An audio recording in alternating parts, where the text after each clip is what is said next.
Welcome to the change project for the increase in falls scenario.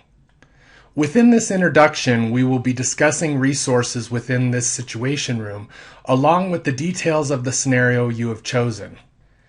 It appears you have found the situation room for this problem-based scenario. That's a great start. Keep exploring within the virtual world. You'll never know what you'll find. This situation room was created to house resources to assist you with your change project. Make sure that you access all of these resources, as they will really assist you in understanding the problem and developing a solution. If you are watching this, then I think I can assume that you've found the presentation board within our situation room. You will notice the yellow arrows around the room. Those indicate resources that you have the ability to interact with. Again, exploration is necessary to make the most of this activity.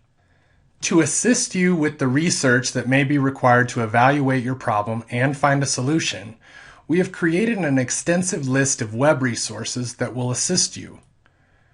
Explore several of these sites as they all contribute to this problem-based scenario in a different way. If you use any of these resources as part of your research, you will want to keep track of them since you will be expected to cite these just as if you had initiated the research yourself. Another interactive resource within the situation room is the whiteboard. We are really excited to tell you about this resource as it is a new feature that we are experimenting with inside the virtual teaching hospital. We see the whiteboard as both a collaborative learning area and a visual mapping tool. You will notice that this tool is available to all of the students within the course, and anything that you place on the whiteboard can and will be seen by your fellow classmates. But look at this as a benefit. You might use it to clarify your understanding of the problem or discuss potential solutions with others that may be working in the same area. Additionally, by mixing the drawing functionality with the text, you have the ability to visually display your thoughts in an effort to organize your research. The floor plan for the unit that you are working on is also available. This may be helpful to see as you are developing your solution. Although it's not included within this screenshot, you will notice blue clouds in the corner of several resources in the room. These allow you to open the document in a separate window. We provided this functionality in case you would like to print the resource or even save it to your computer. The file will open as a PDF document, then just print and save. So let's get to your scenario. You are a nurse on a busy medical surgical floor. This unit is typically filled to capacity. The staff on the unit meets the outlined ratio. It's become rather noticeable that falls have increased on the unit over the past 4 months. Broken bones and other injuries have been reported as a result of these incidences. In an attempt to find a solution to this, you have been assigned to lead a committee that will address the increased fall rate. You are leading this committee with support from 3 RNs and 2 unlicensed assistive personnel, UAPs, who serve as committee members tasked with completing and implementing a plan to reduce falls on the unit. However, there are some issues with your committee members' dedication to the cause. Some of the members are unhappy about being asked to participate in this committee. The staff feel that they don't have time and tend to blame patients for not using their call lights. A fall assessment tool is being used on this unit.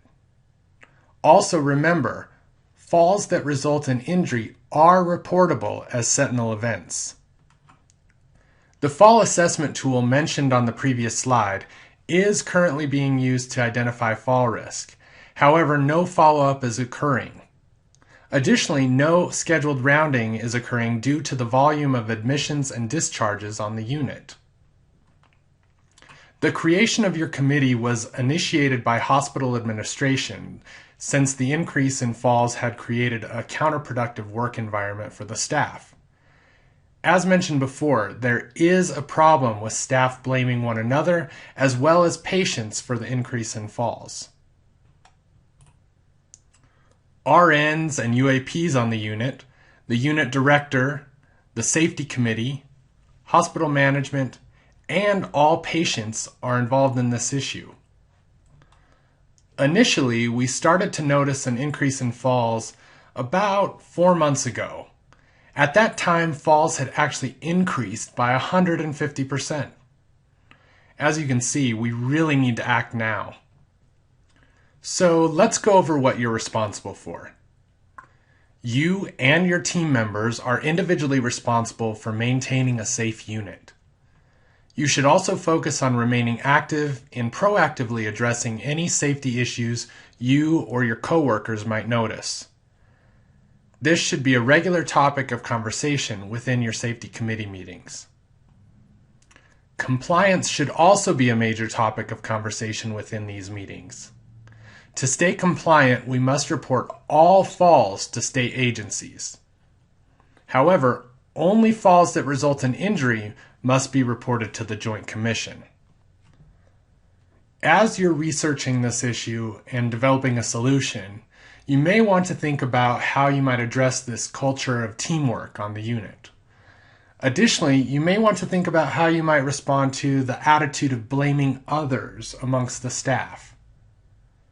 As you can see, our unit really needs your leadership. So I better let you get to work. Good luck.